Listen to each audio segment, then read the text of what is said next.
Assalamualaikum warahmatullahi wabarakatuh. Perkenalkan, nama saya Farhan Khairrahman Nasution, NIM 6211111003. Saya dari kelas PJKR A21. Baik, pada kali ini saya akan menjelaskan materi tentang Pancasila sebagai sistem filsafat.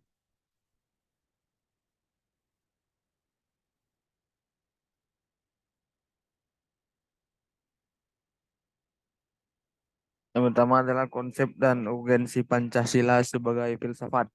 Istilah filsafat berasal dari bahasa Yunani, tersusun dari kata philos, berarti cinta dan persahabatan. Tujuan filsafat adalah mencari hakikat dari suatu objek atau berjala secara mendalam. Untuk sampai ke hakikat harus melalui suatu metode yang khas dari filsafat.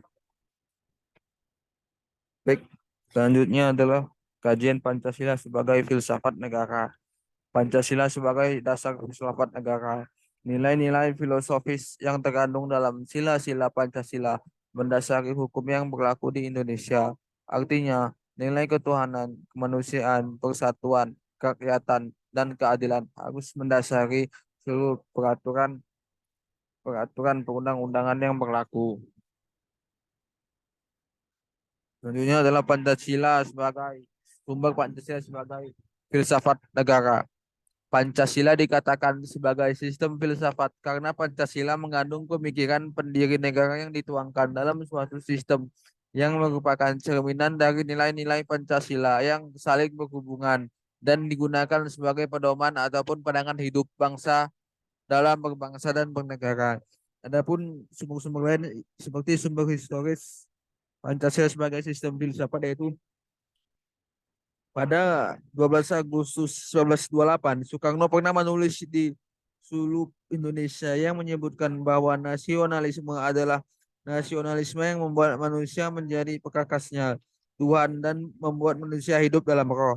Pembahasan sila-sila Pancasila sebagai sistem filsafat dapat ditelusuri dalam sejarah masyarakat Indonesia. Dua, sumber sosiologis Pancasila sebagai sistem filsafat. Sumber filsafat yaitu pertama Maumi sumber sosiologis Pancasila sebagai sistem filsafat dalam pandangan hidup atau kearifan lokal yang memperlihatkan unsur-unsur filosofis Pancasila itu masih terbentuk pedoman hidup yang bersifat praktis dalam berbagai aspek kehidupan. Selanjutnya adalah sumber politis Pancasila sebagai sistem filsafat. Pada awalnya, Pancasila merupakan konsensus politik yang kemudian berkembang menjadi filsafat. Sumber politis Pancasila sebagai filsafat dapat diklasifikasikan sebagai berikut. Meliputi wacana politis tentang Pancasila sebagai sistem filsafat. Pada sidang PPKI dan kuliah umum Soekarno pada tahun 1958 dan 1959 tentang pembahasan sila-sila Pancasila secara filosofis. Selanjutnya adalah dinamika dan tantangan Pancasila sebagai filsafat negara.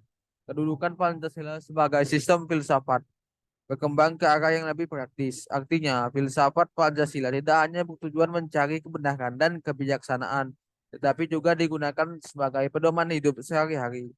Tantangan Pancasila sebagai filsafat ialah menguatnya isu kebudayaan global yang ditandai dengan masuknya berbagai ideologi asing.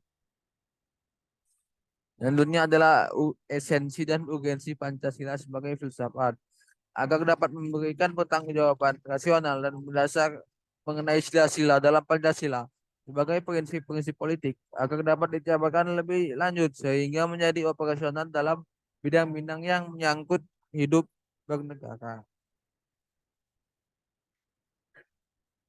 Baik, mungkin itu saja yang bisa dapat saya sampaikan. Kesimpulan dari saya adalah Pancasila sebagai filsafat tetap menjadi pemikiran dari bangsa Indonesia karena Pancasila ini sebagai dasar negara dan jiwa bangsa. Bila ada kesalahan dan pembahasan yang salah, saya mohon maaf. Wabillahi taufiq wal hidayah. Wassalamualaikum warahmatullahi wabarakatuh.